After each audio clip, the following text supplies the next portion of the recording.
வணக்கங்க. கிராமத்து வாசனை. நான் மணிமொழி.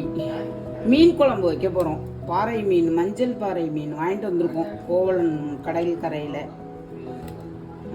நம்ம மீன் குழம்பு வைக்க போகிறோம். புளி கொஞ்சம் கரைச்சி மிளகாத்தூள் மல்லித்தூள் போட்டிருக்கோம். ஒரு தக்காளி போட்டு கரைச்சி வச்சுருக்கேன். இது ஈஸியாக நீங்கள் வைக்கிறதுக்காக இது மாதிரி வச்சுருக்கேன்.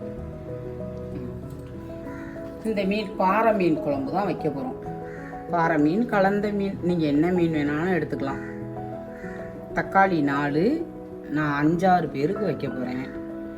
தக்காளி 4, பச்சை மிளகா ஒரு 5-6 வச்சுங்க. சின்ன வெங்காயத்தை 10 நச்சு வச்சுருக்கேன். அது மாதிரி நச்சு வைங்க. அம்மியில் நச்சுனாலும் சரி. மாங்காய் போட்டுக்கலாம். கொஞ்சம் ஒரு 5-6 கொத்து கருவேப்பிலை போட்டிருக்கோம். கொஞ்சோண்டு நைஸாக இடித்து கொஞ்சோண்டு குழம்புல இதை போட்டுக்கிறோம்.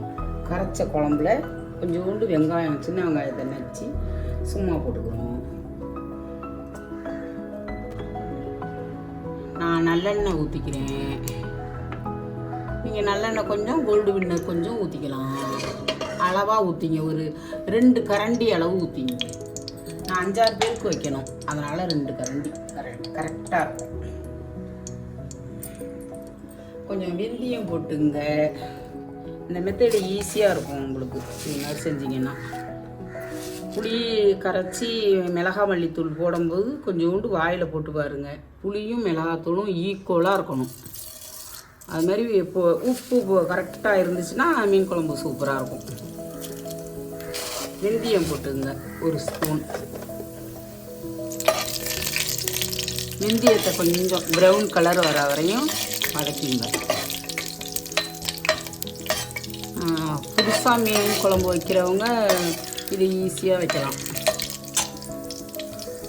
நான் இப்படி தான் மீன் குழம்பு வைப்பேன். எங்கள் வீட்டில் எல்லாருக்கும் பிடிக்கும். இந்த நச்சு வச்ச வெங்காயத்தை, சின்ன வெங்காயத்தை எடுத்து அப்படி போடுங்க.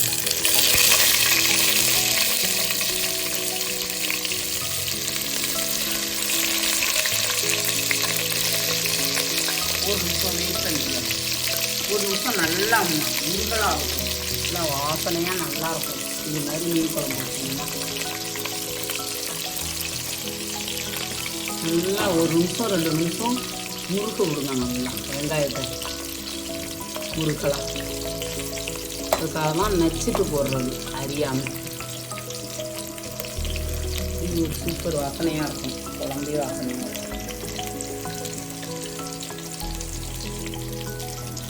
நீங்கள் பார்த்து சொல்லுங்கள். நான் நல்லா இருக்குன்னா நிறையா எனக்கு தெரிஞ்சதெல்லாம் நான் போடுறேன். எல்லாருக்கும் தெரியும், இருந்தாலும் புதுசாக சமைக்கிறவங்களுக்கு தெரியாது.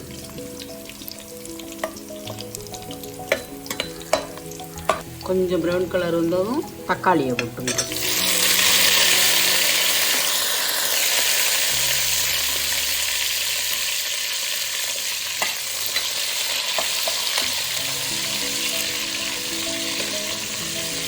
தக்காளியை போட்டு ஒரு அரை நிமிஷம் வதக்குனீங்கன்னா போதும். ரொம்ப நேரம் தேவையில்லை. அரை நிமிடம் வதக்கினா போதும்.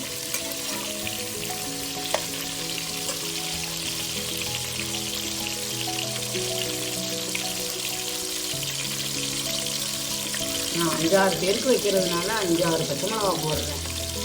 4 தக்காளி போட்டிருக்கேன். ஒரு தக்காளியை குழம்புல கரைச்சிருக்கேன்.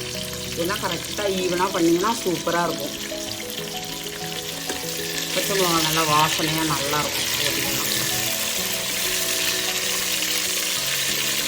புளியை கரைக்கும் போது, மிளகாத்தூள் போடும்போது வாயில் கொஞ்சம் ஊற்றி பாருங்கள்.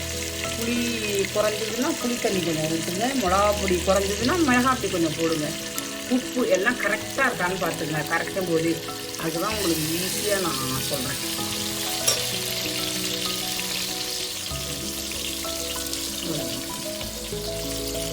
கரைச்ச குழம்பு ஊற்றிட வேண்டியதான். ரொம்ப ஈஸியாக செய்யலாம் மீன் குழம்பு.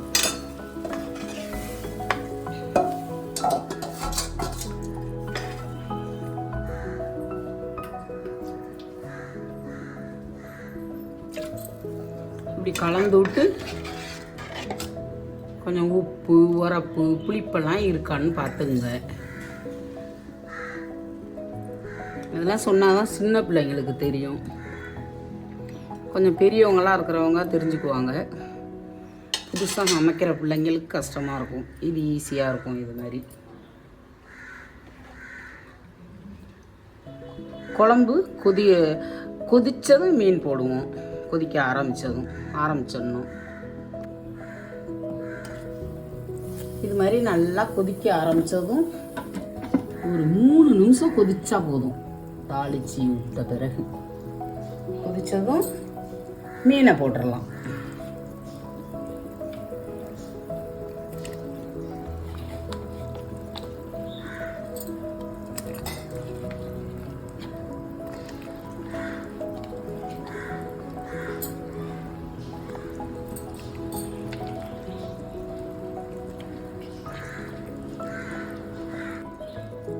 பாறை மீன்னா 5-6 பேருக்கு ஒரு இது மாதிரி இருந்தால் ஒரு 5-6 மீன் போதும் குழம்புக்கு.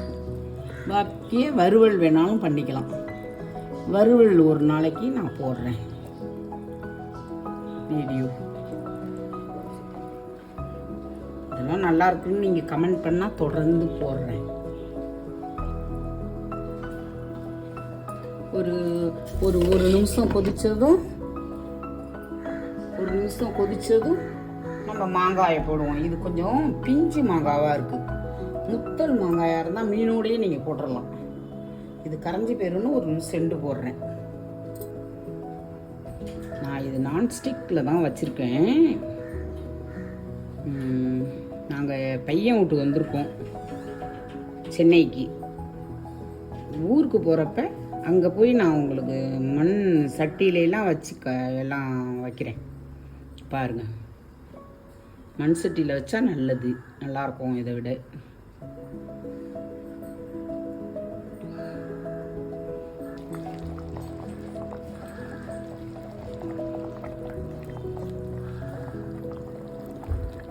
இப்படி மீனை லைட்டாக அப்படி கிண்டி விடுங்க. வேகாத பக்கம்லாம்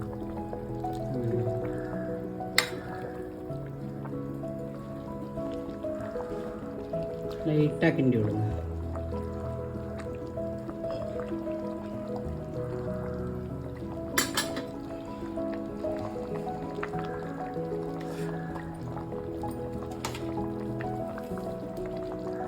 இப்போ மாங்காயை போட்டுருவோம்.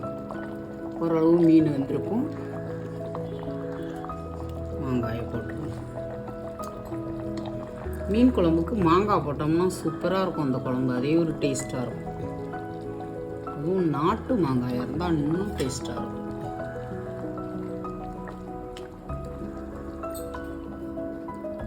நீங்கள் வச்சு பார்த்துட்டு கமெண்ட் பண்ணுங்கள்.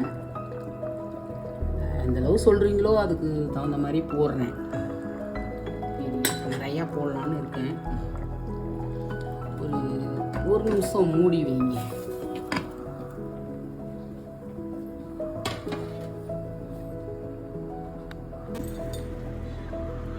ஆஃப் பண்ணிவிட்டு இந்த தட்டை இப்படி கொஞ்சம் கிராஸாக வைங்க. இப்படி அப்படி கிராஸாக வச்சா வேர்வை விழுவாமல் இருக்கணும். அவ்வளோதான். செஞ்சு பாருங்கள்.